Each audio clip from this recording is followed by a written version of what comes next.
কই রে আয়, অনেকদিন থেকে তো বলছিলিস একটা ঘটনা শোনা। ওকে ডেকে নিয়ে আয় না। ও হ্যাঁ, ওই যে সিমি এখনো এসে পৌঁছয়নি, ওকে ডাক। আর হ্যাঁ, ঔজ্জ্বল্যকে ডাক। আর সৌমরাজকেও ডেকে নে। আমরা একসঙ্গে বসে আজকে একটা ঘটনা শুনি, একটা অবিশ্বাস্য ঘটনা। এটা তোরা যদি তোদের রচনা আসলে সেখানেও কিন্তু মৌলিক গল্প হিসেবে লিখে নিতে পারিস, কিন্তু একটু নিজস্বতা যেন থাকে, এটা মাথায় রেখে। শ্রাবণের মাঝামাঝি রাত 10টার বনগা লোকাল বনগা এসে যখন পৌঁছলো, তখন প্রায় 11:30। অঝোর ধারায় বৃষ্টি পড়ছে। দাদু স্টেশনে আসার কথা ছিল, কিন্তু এত প্রাকৃতিক দুর্যোগ মাথায় নিয়ে তিনি আসতে বোধহয় ভরসা পাননি। বয়স হয়েছে তো, মোবাইল সব অকেজো, কারণ নেটওয়ার্ক নেই। বাবার হাত ধরে প্ল্যাটফর্মে পায়চারি করছি। হঠাৎ কালো র্যাপার মুড়ি দিয়ে একটা লোক এসে আমাকে বলল, খোকি কোথায় যাবে? আমি উত্তর না দিয়ে বাবার মুখের দিকে চাইলাম। বাবা লোকটিকে দেখে যেন আকাশের চাঁদ হাতে পেলেন। আরে রামু গারোয়ান যে, তুমি এত রাতে স্টেশনে কি করছো? রামু উত্তর দিল যে দাদুই তাকে তাদের নিতে পাঠিয়েছেন। মন থেকে সব চিন্তা দূর হলো। আমরা রামুর গাড়িতে গিয়ে উঠলাম। একই মাটির রাস্তা, তাতে আবার জল কাদা, কিন্তু গরু দুটো যেন রথের ঘোড়ার মতো ছুটছে। প্রথমটা খুব আশ্চর্য লাগলো, ভাবলাম গ্রামের গরু তো, তাই হয়তো খুব তেজি। হঠাৎ এক জায়গায় এসে রামু থেমে গেল, বলল, আর গাড়ি যাবে না, সামনে একটা গ্রাম্য পান্থশালা আছে, সেখানেই রাত কাটাতে হবে। অগত্যা রামুকে অনুসরণ করা ছাড়া উপায় নেই।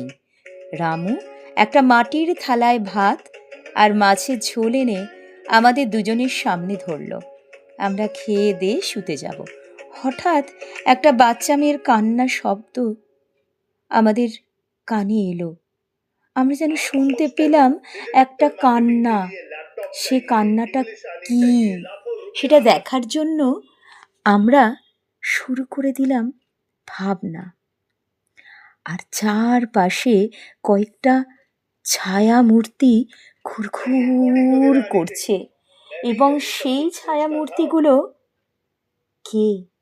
মৃত মেয়েটি কখনো কখনো কাঁদছে, আর রামু প্রায় 10 হাত লম্বা তার একটা হাত দিয়ে মেয়েটার মাথায় হাত বুলিয়ে দিচ্ছে। বাবার মুখে কথা শুনে ভয় আমার আত্মারাম খাঁচা। বাবার বুকে মুখ গুঁজে সারা রাত শুয়ে রইলাম। ভোরের আলো ফুটতেই বেরিয়ে পড়লাম দুজনে। বাড়ির সামনে থেকে গরুর গাড়ি উধাও। দুজনে প্রায় ছুটতে ছুটতে দাদুর বাড়ি এসে যা শুনলাম, তা চিন্তা করলে আজও গায়ে কাঁটা দিয়ে ওঠে। গত বছর কলেরার প্রকোপে রামুর গোটা পরিবার মারা যায়। গ্রামে দাহ করার লোক পর্যন্ত ছিল না। একমাত্র মেয়ে মারা যাবার শোক সে সামলাতে পারেনি। তাই আজও যদি তার মেয়ের বয়সী মেয়ে দেখতে পায়, তবে তাকে জীবিত অবস্থায় দেখলে রামু সহ্য করতে পারে না। ভগবানকে মনে মনে অসংখ্য ধন্যবাদ দিতে লাগলাম আমার উপর করুণা করার জন্য।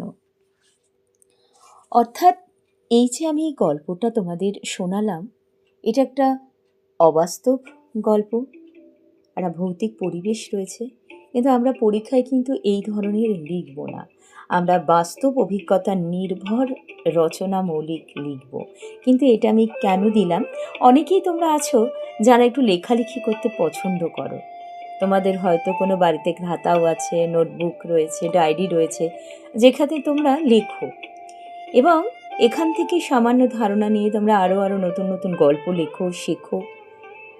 আর চেষ্টা করো যদি কখনো পরীক্ষাতে আসে এই ধরনের ভূত প্রেত নিয়ে যেন না হয়, ওটা অভিজ্ঞতা ভিত্তিক হোক। ভূতটা বাদ দিয়ে তোমরা অন্য অনেক কিছু ভেবে লেখো, দেখবে ঘটনাটা সত্যি অবিশ্বাস্য হবে।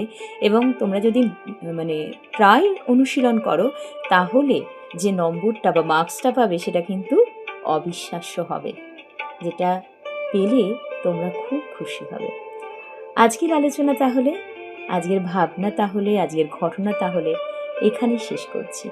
খুব ভালো থেকো তোমরা।